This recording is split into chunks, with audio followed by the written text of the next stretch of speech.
Old சேரீயை குட்டீஸ் ஃப்ராக்கை எப்படி convert பண்ணுறதுன்னு தான் நம்ம இந்த வீடியோவில் பார்க்க போகிறோம். பாருங்கள், இது வந்து சிந்தட்டிக் சேரீ தான். இதில் வந்து நம்ம 2 ட்ரெஸ் தைக்க போகிறோம். இது ஃபஸ்ட்டு ட்ரெஸ்னோட வீடியோ தான். ஃபஸ்ட்டு பார்த்தீங்க அப்படின்னா இது ஆஃப் அண்ட் ஆஃப் சேரீ, அதனால் வந்து இதில் 2 நான் ஃபஸ்ட்டு கட் பண்ணிக்கிறேன். பிங்க் கலர் பார்த்தீங்க அப்படின்னா மேலே வர்ற மாதிரியும், இந்த சாண்டில் கலரு கீழே வர்ற மாதிரியான சேரீ.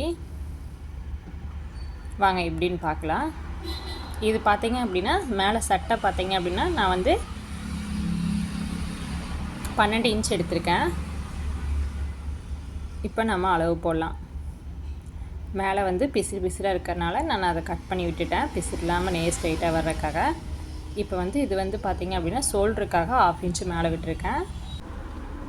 நெக்கு பார்த்திங்கன்னா 2 இன்ச்சு, எக்ஸ்ட்ரா தையலுக்காக ஒரு 1/4 இன்ச் விட்டுருக்கேன். அதுக்கடுத்து பாருங்கள் ஷோல்டருக்கு 2.5 இன்ச் விட்டுருக்கேன், அது எக்ஸ்ட்ரா தையலுக்காக 1/4 இன்ச்சு. அடுத்து பார்த்திங்கன்னா நெக்கோட இறக்கம் 3 இன்ச் வச்சுருக்கேன். அது வந்து நீங்கள் பாக்ஸ் மாதிரி ட்ரா பண்ணிக்கங்க.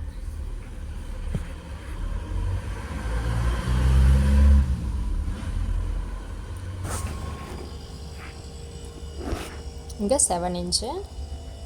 ஆம்கோல் ஹைட்டு பார்த்திங்கன்னா 4 இன்ச் வச்சுருக்கேன்.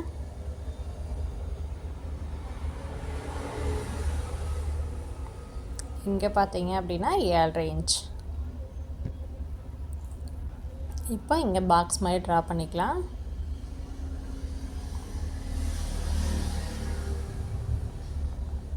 இங்கே 8 இன்ச்.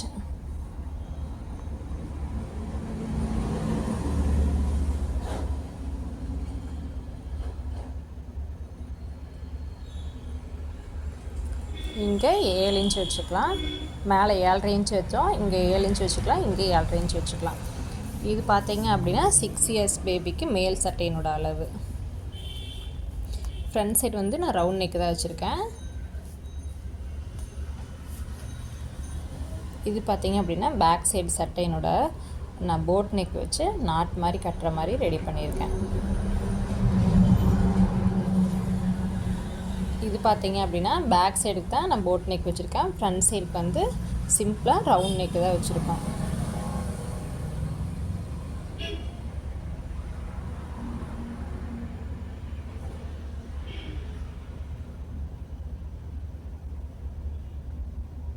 நீங்கள் எக்ஸ்ட்ரா உள்ள கிளாத்தை இந்த மாதிரி கட் பண்ணி எடுத்துருங்க.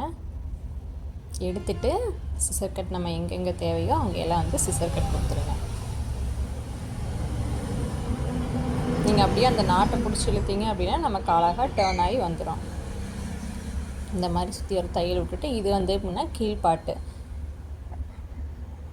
நான் சுருக்க வந்து இந்த மாதிரி வச்சுருக்கேன். 2ஆக மடித்து அதையும் இன்னொரு மடி மடித்து இந்த மாதிரி சுருக்க வச்சுருக்கேன்.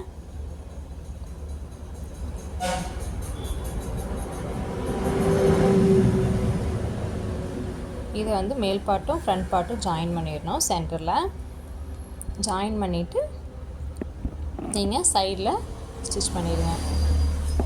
இப்போ பார்த்தீங்க அப்படின்னா நம்ம மெயின் கிளாத்தையும் ஃபஸ்ட்டு ஜாயின் பண்ணிக்கணும். அதுக்கடுத்து நம்ம லைனிங் கிளாத்தை ஜாயின் பண்ணணும்.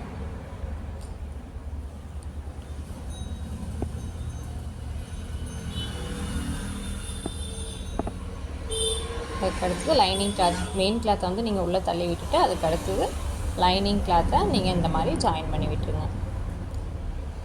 இப்போ பார்க்கலாம் ஃபினிஷிங் வந்து எப்படி இருக்குன்னு சொல்லிட்டு. இது இந்த மாதிரி தான் இருந்தது.